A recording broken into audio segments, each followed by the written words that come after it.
Bien, bonjour à tous. Comme Fred l'a dit, je m'appelle Elie Sloim. Je vais vous proposer une petite conférence autour d'un certain nombre de réflexions autour des notions de qualité, d'accessibilité et d'utilisabilité. Alors je vais me présenter. Je suis directeur d'une société qui s'appelle Temesis, qui est basée à Bordeaux. La société existe depuis 2000. On travaille exclusivement sur les aspects qualité globale des sites internet, c'est-à-dire une vision transversale de la qualité des sites. On fait de l'expertise, de la formation et de plus en plus on essaie de développer des services en ligne qui correspondent à des besoins, notamment autour de l'évaluation qualité. J'ai une deuxième activité qui est celle de contributeur pour un site qui s'appelle OpenWeb, qui est un site qui a été créé en 2003, qui est un collectif de promotion des standards, qui touche à l'accessibilité, à la conformité aux standards du W3C, au format ouvert. C'est un site très important dans le domaine francophone. Et puis j'ai une troisième activité qui est celle de directeur d'un projet qui s'appelle OPQuast, Open Quality Standards. OPQuast, en fait, c'est au départ une liste publique de bonnes pratiques qualité pour les sites internet. C'est-à-dire qu'on a essayé de lister un certain nombre de points qui font consensus. C'est aussi maintenant un outil d'évaluation qui permet de faire du contrôle qualité, de l'évaluation partiellement manuelle, partiellement automatique. Alors pour un peu positionner cette conférence, au départ justement Frédéric Cavazza pour ce... C'est moi qui ai fait ça avec ma voix ou... J'ai le retour, d'accord. Donc au départ Fred Cavazza m'avait demandé d'intervenir sur OPQuast et puis je me suis dit que ça serait peut-être, c'est des présentations qu'on fait quand même de temps en temps, que ça serait peut-être plus intéressant dans le cadre de cette journée mondiale de l'utilisabilité, de réfléchir à l'utilisabilité notamment, mais aussi à la façon dont ça se positionne par rapport à qualité et accessibilité. Donc quel point commun entre ces notions. Et puis il se trouve que j'imagine que beaucoup d'entre vous, vous fabriquez des sites internet, vous fabriquez des services en ligne, vous produisez. Vous avez tous probablement envie d'améliorer l'utilisabilité, vous avez tous probablement envie d'améliorer l'accessibilité et la qualité de ce que vous produisez. Et pour venir sur des aspects un peu opérationnels, quels objectifs on peut viser, quels moyens on doit mettre en œuvre. Et puis, je finirai sans doute par des réflexions autour de la complémentarité entre ces approches. Est-ce qu'on peut s'occuper uniquement d'utilisabilité? Est-ce qu'on doit travailler aussi sur la qualité web globalement? Est-ce qu'on est forcé de s'intéresser à l'accessibilité? Voilà. Alors, la présentation se passera en trois parties. D'abord, un point sur ces notions, qualité web, utilisabilité, accessibilité. Ensuite, j'essaierai de vous montrer un chemin que j'observe, qui est un chemin, je dirais, que j'observe du marché. Je ne dis pas que c'est le chemin souhaitable, c'est celui que j'observe, moi, vis-à-vis de mes clients ou des gens avec lesquels je travaille. C'est comment se passe cette industrialisation progressive de ces différentes notions. Et on verra si ça vous aide peut-être à vous positionner. Moi, en tout cas, dans mon entreprise, je me pose ce type de questions. Et puis, je finirai par quelques hypothèses et réflexions. Est-ce que, voilà, où on en est, qu'est-ce qui risque de se passer? Quelques scénarios aussi. Alors, tout d'abord, quelques définitions. Alors, j'ai choisi une définition qui est une définition, je dirais, grand public, pas la définition officielle, c'est-à-dire celle de la norme ISO 9241 pour l'utilisabilité. J'ai choisi la définition qu'a proposée mon collègue Vincent Bénard sur Weblog, une définition qui permet de comprendre, à mon avis, assez facilement ce qu'est l'utilisabilité. La capacité d'un système à permettre à ses utilisateurs normaux de faire efficacement ce pourquoi ils l'utilisent. Ils ont un objectif, ils ont un but, et ils sont amenés à travailler sur ce système. Et est-ce que ce système permet d'atteindre le but?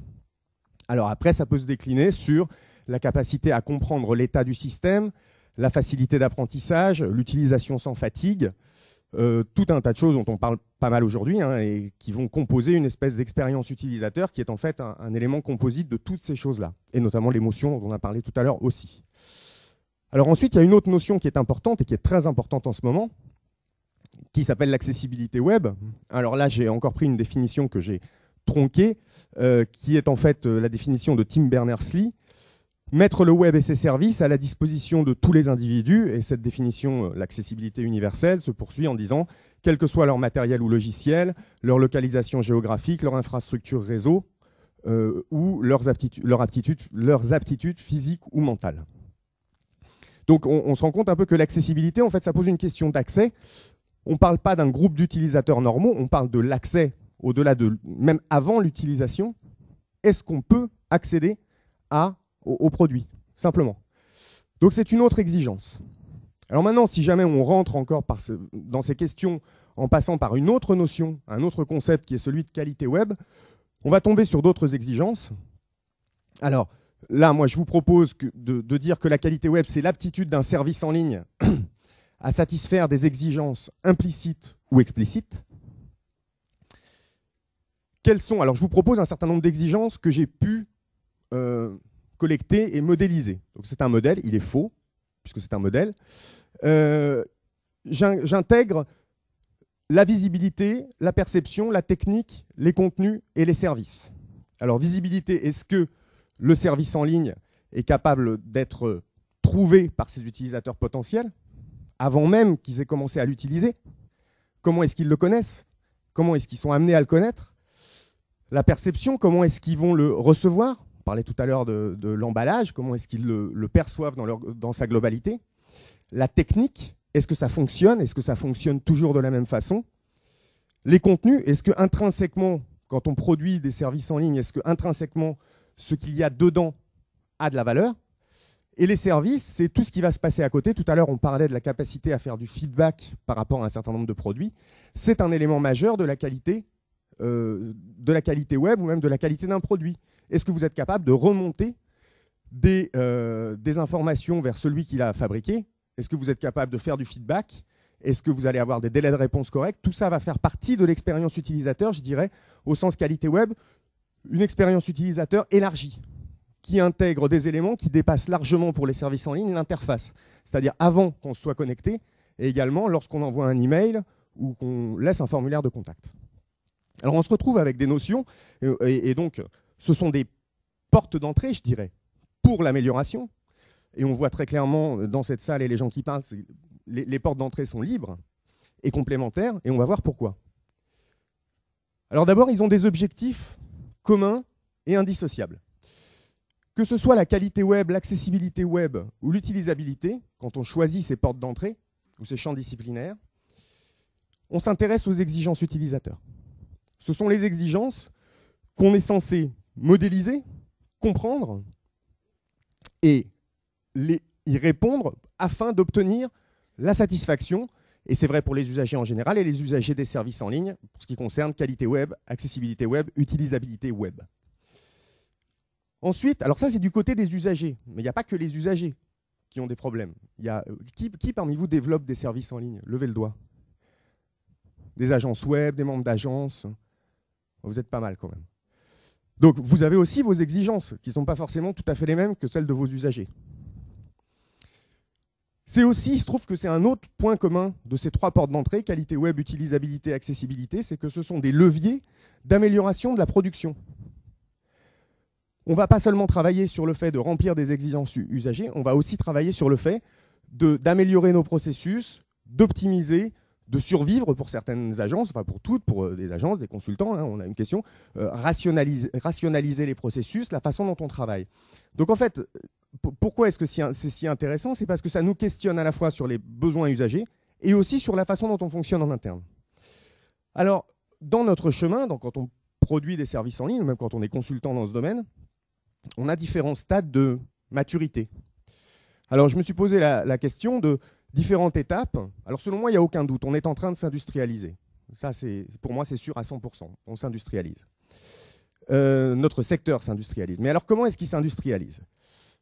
Alors l'an dernier, dans une conférence qui s'appelle Paris Web, donc Paris Web 2006, j'avais fait une présentation dans laquelle j'avais proposé 3 phases générales qui disaient d'abord, dans un premier temps, quand on découvre la production de services en ligne, on s'en remet un peu au hasard, à l'intuition. On se dit, voilà, je vais me lancer là-dessus, je vais faire, quoi. Voilà. Dans un deuxième temps, on va commencer à se poser des questions. C'est une deuxième phase. Alors, la première, c'était la phase de découverte. Désolé, je ne sais pas tenir un micro définitivement. D'accord. Ensuite, il y a une deuxième phase où on va en fait définir des résultats, des objectifs. On va définir des objectifs. Donc c'est une phase d'efficacité, parce que pour peu que ça soit des objectifs utilisateurs, des objectifs usagers, on va atteindre l'objectif qu'on s'est fixé. Et puis ensuite, il y a une troisième phase, qui est une phase d'efficience, qui est une phase d'efficacité, mais cette fois-ci au meilleur coût, c'est-à-dire sans dépenser une énergie folle pour arriver à ces objectifs. De la phase 2, on commence à essayer de concentrer et à être répétable, à pouvoir développer des processus, les répéter, etc. Alors je vais vous détailler un peu la façon dont, selon moi, ça se passe et la façon dont ça s'outille. Peut-être, enfin, si vous pouvez, je ne sais pas si ça correspond à une réalité, hein, je suis un peu en train de philosopher sur tout ça, mais après tout, c'est un peu le but du jeu. J'aimerais que vous me disiez peut-être après si ça correspond à une réalité de ce que vous ressentez. Alors la première phase, je pense qu'on y passe tous, c'est une phase de découverte.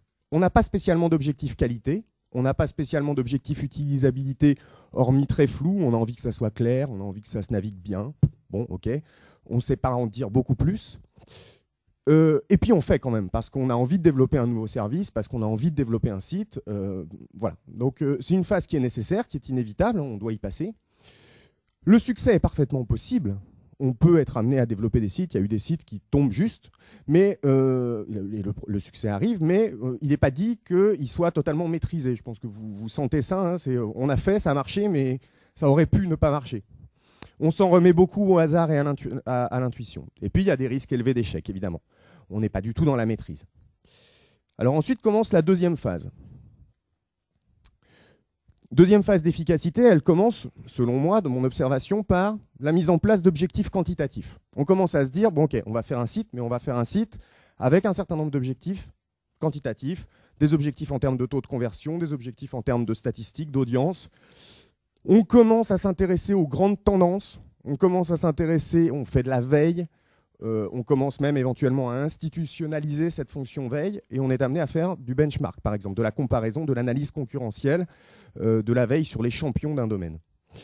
Alors c'est le début de cette deuxième phase. Ensuite, il y a la suite de cette deuxième phase où on commence à se poser des questions sur des référentiels qualité ou des référentiels accessibilité, des guidelines, enfin des recommandations en termes d'ergonomie ou d'utilisabilité, des standards techniques. Hein. On commence à essayer de respecter ces éléments-là. Et on commence à se positionner simplement. Ça ne veut pas dire qu'on réussit à les atteindre, mais on commence à dire, voilà, je suis capable de faire ça, je ne suis pas capable de faire ça parce que ça me coûterait trop cher. On commence à avoir une vue précise d'un objectif qu'on souhaite atteindre. Alors ça, vous le vivez quand vous développez des sites. Et si vous ne le vivez pas quand vous développez des sites, vous allez le vivre par l'intermédiaire de vos clients, qui vont de plus en plus vous demander ce genre de choses. C'est-à-dire, eux, ils vont vous demander de l'efficacité dans un premier temps. Et s'ils vous demandent de l'efficience, ça sera par l'intermédiaire des coûts. Et ça, on le verra après. Alors, souvent, dans ces phases-là, en fait, on fait souvent de la recette finale. On se contente de faire, dans le domaine de l'industrie, hein, c'était le contrôle en fin de fabrication. C'est-à-dire, on détectait les rebuts à la fin, quand toute la valeur ajoutée avait été construite sur le produit. Alors ça, dans l'industrie, on sait depuis longtemps qu'il faut remonter le plus possible en amont pour essayer d'éliminer les non-qualités à la source. Alors, c'est des questions qu'on va commencer à se poser, évidemment, notamment dans la phase d'efficience. Alors, on a déjà des objectifs. On dit, je suis capable de produire un site accessible, je suis capable de produire un site utilisable qui respecte un certain nombre de bonnes pratiques, mais on n'est pas forcément encore optimisé. Et on commence à se dire, bon, il y a de la concurrence, il faut... Tout va bien. Il faut commencer à se poser des questions sur la façon dont on travaille. Et moi, j'entends beaucoup d'agences web en ce moment qui viennent me voir, qui me disent, voilà, on se pose des questions là dans ce domaine. Alors, on va commencer à respecter des normes de développement, des standards. On va commencer à s'intéresser aux processus itératifs, aux modes de développement agile. On va chercher la répétabilité. On va s'intéresser, alors que les processus jusqu'à présent, dans tout ce que je vous décrivais, en fait, étaient restés pratiquement au stade 0. On va commencer à s'intéresser à la maturité des processus informatiques. Et il y a des modèles, comme CMMI. On peut aussi s'intéresser au respect d'un certain nombre de bonnes pratiques de gouvernance quand on est dans la partie informatique dure. Et puis, il y a un certain nombre de modèles qui peuvent vous servir pour essayer d'améliorer vos processus de développement. Et puis, mais malgré tout, ça n'est sans doute pas suffisant. Il y a un moment, on va rejoindre ce qui s'est passé dans l'industrie, c'est-à-dire qu'on remonte jusqu'au pilotage global des organisations. C'est-à-dire qu'on en arrive au pilotage, au management de la qualité, où on se dit, voilà, pourquoi est là mon entreprise, enfin, à quoi sert mon entreprise? Elle est là pour entendre, non pas seulement au niveau des services en ligne, mais dans sa globalité, pour entendre des exigences usagers. Mon entreprise est là pour transformer ces exigences usagers à travers un certain nombre de processus et les transformer en satisfaction client. C'est la vision de la norme ISO 9001. Et les entreprises qui seront certifiées dans ce domaine ont cet objectif-là, hein, garantir qu'ils entendent les exigences clients et qu'ils savent les transformer en satisfaction. Et puis il y a d'autres voies encore qui sont en train de se développer, les voies du développement durable, où vraiment on se pose des questions, y compris jusqu'à les relations avec la société civile, je dirais presque le bonheur des gens qui travaillent dans l'entité. C'est des questions, vous voyez, au-delà des processus de création d'un site, c'est aussi des choses importantes. Voilà, donc en fait, on se retrouve avec 3 phases qui se développent et avec un certain nombre d'outils. Et selon moi, une industrialisation qui arrive. Je suis bon en temps là, c'est cool. Alors, les objectifs visés. On peut voir les choses de différentes façons. On peut se dire, voilà, je vais essayer de délimiter des objectifs précis ou alors de mettre en place des moyens. Et les deux sont des approches complémentaires. Elles ne se font pas forcément au même moment. Donc, on a le stade, je dirais presque de début. On essaye de respecter un certain nombre de standards de fait. On fait de la veille, on fait du benchmark, on fait de la comparaison. On essaye de s'aligner sur les bonnes pratiques qu'on observe. Ensuite, on va mettre en place des indicateurs pour essayer d'améliorer le pilotage de qualité, utilisabilité, accessibilité. Et puis, on va essayer de respecter des standards lorsqu'ils existent.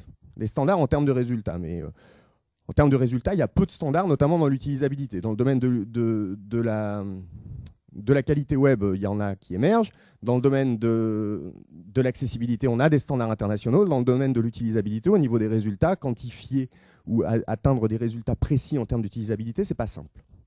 Alors ensuite, on a des moyens qui peuvent être mis en place pour décrire et optimiser les processus, renforcer le cadre global de production. Alors là, ça peut consister à adopter un certain nombre de frameworks, choisir des CMS, choisir des systèmes qui sont susceptibles d'évoluer dans un cadre technique bien défini, et puis commencer à réfléchir au pilotage global.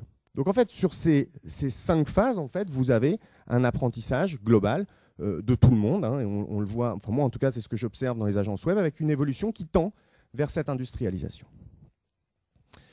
Alors, tiens, je peux faire un petit sondage en live, si je reviens au slide. Vous avez l'impression d'être où? Qui a l'impression d'en être dans cette salle à la phase de la découverte? Levez le doigt. Ouais, c'est bien. D'autres qui sont, alors je parle bien de la production de sites, hein, pour ceux qui produisent des sites, qui se sentent en phase d'efficacité, c'est-à-dire capables d'atteindre des objectifs dans le développement.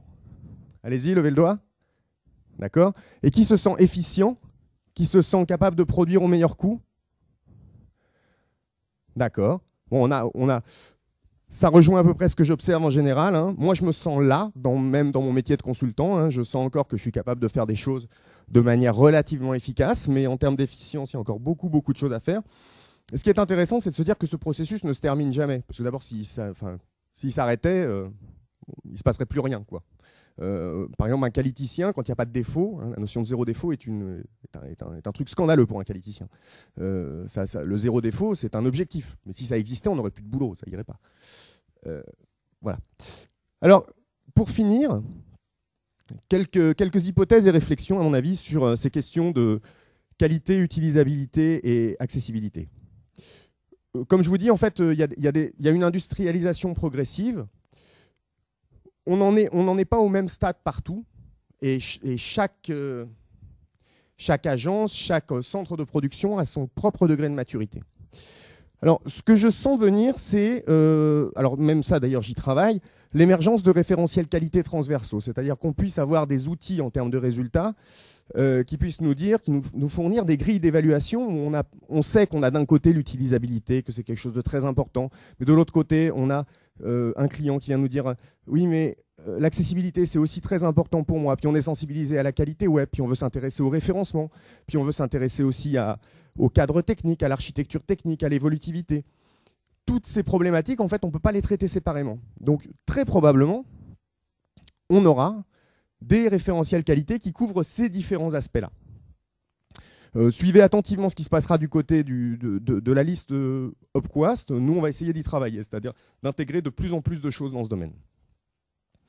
Alors ensuite, ce qui est intéressant, c'est que l'utilisabilité nous amène autre chose. L'utilisabilité, elle nous amène pas directement des résultats à atteindre. L'utilisabilité, c'est un concept qui recouvre plein de choses et c'est très difficile de le quantifier au niveau des résultats. On peut être amené à dire des bonnes pratiques, je sais pas moi, mettre en place un fil d'Ariane, mais de manière plus générale, on essaiera de faire en sorte que les utilisateurs sachent à peu près où ils sont dans une architecture de site. L'utilisabilité nous amène autre chose. L'utilisabilité nous amène des process. L'utilisabilité nous amène des méthodes, des normes, des choses qui vont nous permettre de travailler au niveau des moyens. Il y a un gros travail qui a été fait là-dessus. Il y a un gros travail scientifique. Il y a beaucoup de choses qui ont été mises en place. Et ces processus et méthodes, elles vont s'appliquer au niveau de l'accessibilité. Si jamais je compare quelqu'un qui est amené à travailler sur l'accessibilité au jour d'aujourd'hui, en gros, il a à se poser la question de est-ce qu'il respecte un certain nombre de points. Voilà. Maintenant, quand il s'agit de dire comment est-ce que je vais développer un site web accessible, en termes de méthodes, on est au tout début. Les méthodes qui vont nous conduire. Et peut-être que l'utilisabilité va nous amener des méthodes, notamment dans le domaine itératif, des méthodes de développement rapide. Peut-être qu'on développera des sites accessibles comme ça. Peut-être qu'on utilisera ces méthodes de développement agile. L'autre chose qui me semble assez intéressante, c'est que le web a fait de tout un tas de gens en fait, des spécialistes en ergonomie, des spécialistes en utilisabilité. Avant, c'était réservé à un certain nombre de scientifiques, un certain nombre de spécialistes. Maintenant, tout le monde est amené à être ergonome. Et d'une certaine manière, tout le monde est amené à être en face de sa propre...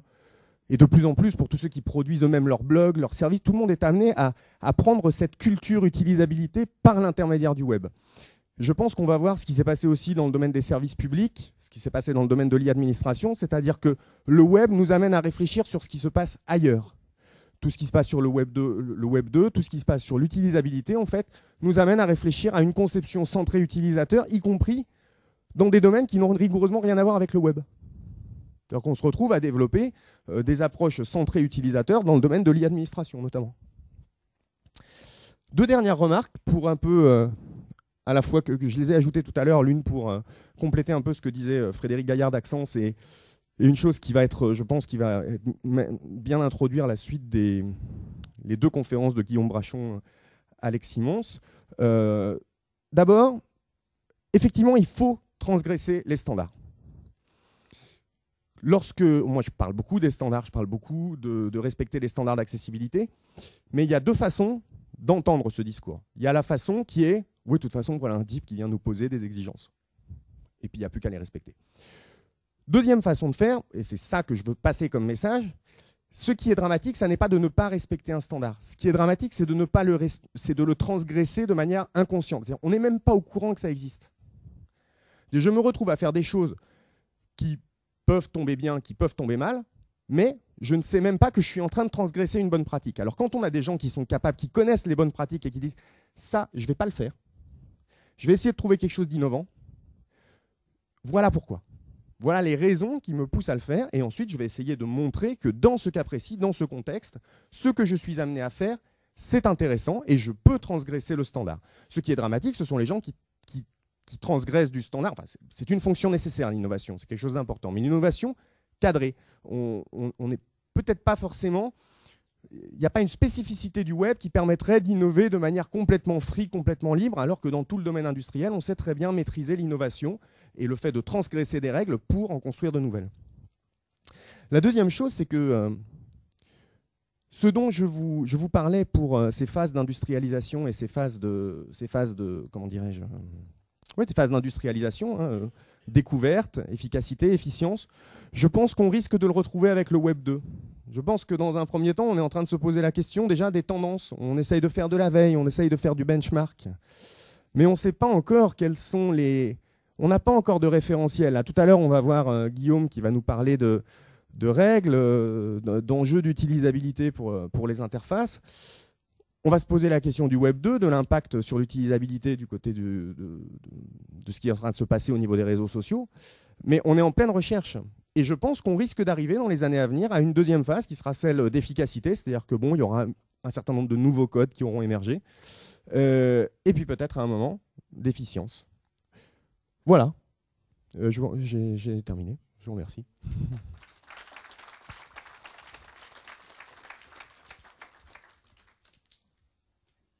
Oui, si vous avez des questions, n'hésitez pas. Ah oui, alors oui. J'ai une question. En fait, j'ai deux questions. Donc, je vais commencer par celle sur l'accessibilité. Vous avez parlé des standards W3C. Alors, ce sont des standards des bonnes pratiques, hein, j'imagine, qui ne s'imposent que dans la mesure où il y a des réglementations qui nous dit, alors je ne sais pas si elle est européenne ou française, qui nous dit que pour les malentendants, les malvoyants, il faut que les pages web soient comme ci ou comme ça. Est-ce que vous pourriez un tout petit peu élaborer sur ça? Donc ça, c'est ma première question. Je sais vous expliquer l'accessibilité très très vite. Donc on a des standards produits par le WAI au W3C. Ce sont des standards, ce n'est pas des bonnes pratiques, ce sont vraiment des règles techniques et ergonomiques qui permettent à tous les usagers d'accéder, qui permettent de lever des barrières à tous les usagers. Donc ces règles, elles s'appliquent effectivement dans un cadre légal pour les sites publics. Il y a aussi des règles pour les sites privés, notamment pour, je dirais plus des risques juridiques par rapport à des discriminations le plus souvent involontaires. Par ailleurs, ce qui est important, moi ce que je dis tout de suite sur l'accessibilité, c'est qu'il ne faut certainement pas le faire pour les questions légales. Il faut le faire parce que ça permet d'optimiser et les sites et la façon dont on les développe. C'est ce que je vous montrais tout à l'heure. Alors, c'est vraiment l'accessibilité en 30 secondes. Hein. D'accord, merci. Alors la seconde question, en fait, c'est en vous entendant parler, et tout le monde, donc elle s'adresse en fait à tous les intervenants, c'est j'entends beaucoup parler du terme utilisabilité. Alors moi, j'en étais resté à l'ergonomie. Alors je ne sais pas si c'est l'anglais usability, ou est-ce que les termes sont interchangeables, ou est-ce que c'est une évolution voilà, donc ça, c'est une question purement terminologique. Hein. Alors, qu'est-ce qu'on fait? On revient aux définitions. Fred? Pour faire simple, l'utilisabilité regroupe trois notions. C'est l'utilisabilité web, la capacité d'un site web à être utile, utilisable et utilisé. Utile, ça veut dire qu'il répond à un besoin exprimé. Utilisable, ça veut dire qu'il est simple d'utilisation et qu'il n'y a pas de barrière à l'usage. Donc l'utilisateur arrive à faire ce qu'il veut faire. Et utilisé, ça veut dire qu'on va constater la réussite de l'action qu'il entreprend. Voilà. Après ça, les différences entre ergonomie et utilisabilité, je ne vais pas rentrer dans le débat parce qu'on en aurait pour toute la journée, mais voilà, en gros, utilisabilité, c'est ça, c'est ces trois parties-là. L'ergonomie, c'est beaucoup plus large, hein. C'est la science de l'homme au travail, globalement. C'est l'homme au poste de travail. Hein. C'est ça? Je ne dis pas de bêtises, Amélie, hein, voilà, dans la globalité. Est-ce qu'il y a d'autres questions? Oui, au fond. C'est toujours par rapport au W3C, parce que j'ai remarqué qu'il y avait beaucoup de spécifications. C'est porteur. Et je sais que, j'ai lu pas mal de commentaires sur le fait que certaines spécifications prennent beaucoup de temps à être mises en place, qu'il y a d'autres fondations qui travaillent aussi dont vous, entre autres, sur la qualité et sur des standards. Ma question est simple. Est-ce que, selon vous, il vaut mieux qu'il y ait un seul référent qui est le W3C, ou est-ce qu'il vaut mieux qu'il y ait différentes fondations qui travaillent sur la qualité? Alors, moi j'ai une vision des choses. Je considère tout le monde, moi y compris, sur un chemin. On marche. On est en train de marcher sur un chemin avec des objectifs qui sont à peu près similaires. Produire des sites sympas, qui marchent bien, innovants, bon, chacun ses exigences en termes de variation. On est sur un chemin d'amélioration. Ensuite, à chaque contexte, on peut avoir besoin de différents outils, de différents référentiels. Donc si vous voulez, ça ne me choque pas qu'on ait de multiples référentiels dans ce domaine. Il ne faut pas non plus que ça soit délirant. Hein. Mais par exemple, vous pouvez être amené à avoir besoin d'améliorer l'accessibilité, c'est-à-dire parce que votre client a des besoins spécifiques en termes d'accessibilité aux personnes handicapées, pour répondre à cette exigence d'accès. Donc là, à ce moment-là, vous allez prendre dans votre boîte à outils, qui est dans votre sac à dos pour avancer sur ce chemin, et vous sortez votre référentiel accessibilité. Et là, vous regardez ce que vous pouvez faire, ce que vous ne pouvez pas faire, combien ça vous coûte. Il y a des choses qui sont contraignantes, il y a des choses qui sont très faciles. Dans le domaine de l'accessibilité, on peut très vite se lancer sur le chemin de l'accessibilité, et après on peut tomber sur des points extrêmement complexes. Et puis, vous avez d'autres agences qui, à un autre moment un peu plus loin, quelques bornes plus loin, quelques années plus loin, disent ouais, bon, nous, ça y est, là, on arrive à respecter tel point, tel point, tel point.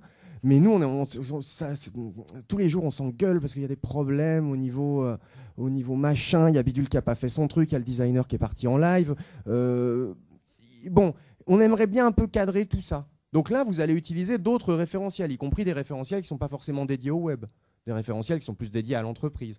En fait, l'idée, c'est que vous ayez une boîte à outils et que vous arriviez à vous retrouver dans cette boîte à outils.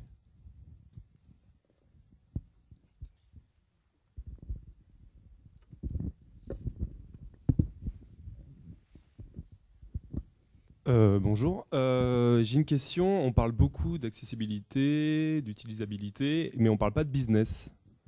Ah, un petit peu parlé quand même. Et est-ce que toute cette recherche, c'est une question ouverte, est-ce que cette recherche amène au business ou à une vision plus empirique de l'utilisabilité?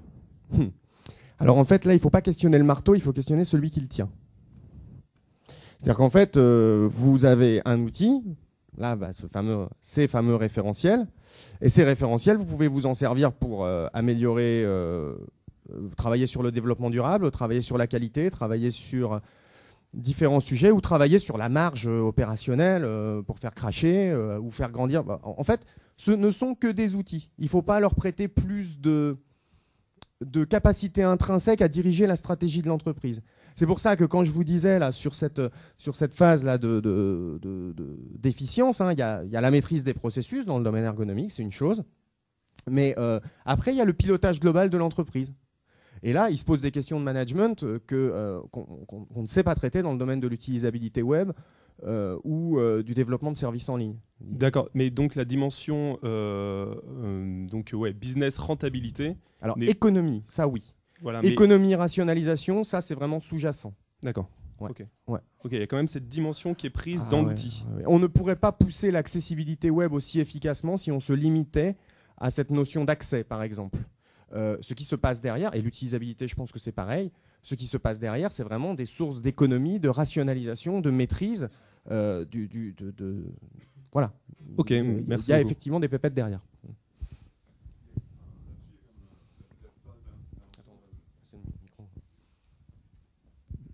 Sur ce point-là, moi je partage tout à fait le point de vue, effectivement, que c'est des outils qui doivent permettre d'améliorer effectivement l'efficacité et la rentabilité. Mais il y a quand même, force est de constater qu'il y a quand même beaucoup d'annonceurs qui continuent encore aujourd'hui.